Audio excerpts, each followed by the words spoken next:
The hilltop in Sitio Masalay, Barangay Salman, Ampatuan Town in Maguindanao Province. This is where 58 people met their end. In 2009, Esmael Toto Mangudadatu, then a vice mayor of Buluan, Maguindanao, challenged the Ampatuans when he decided to run for governor.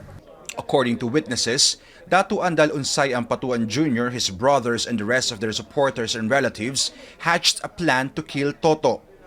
To avoid violent confrontation with the Ampatuan family, Mangudadatu sent his wife, sisters, and relatives to Sharif Aguac to file a certificate of candidacy. A decision has been made. All women relatives would go. On November 23, 2009 at 8 in the morning, Datu Unsay and his armed men were already waiting for the arrival of Mangudadatu's convoy.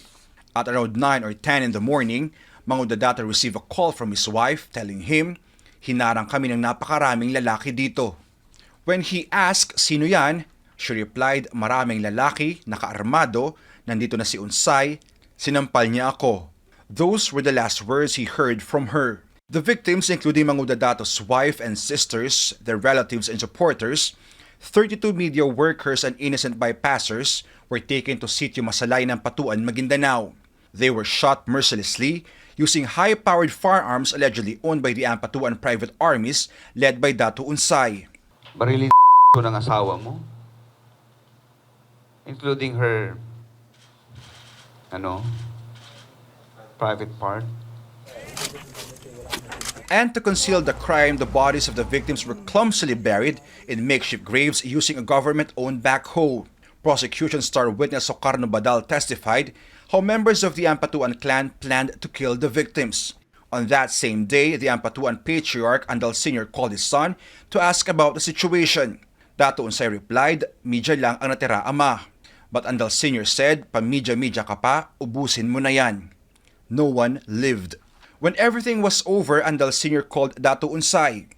Badal said he heard the conversation between the two and that Andal Sr. found out that the media his son was referring to was actually mass media. The older Ampatuan said, "Makukulong tayong lahat." 10 years later, 101 of the 197 accused remain on trial. 80 are still at large. Dapat magkaroon ng tamang desisyon doon. Timbangin dapat ng korte yung nararamdaman ng bawat isa na nawalan ng mahal sa buhay. It's highly likely that a decision will be out this year, convicting those allegedly behind the Maguindanao massacre. That's all the families of the victims want.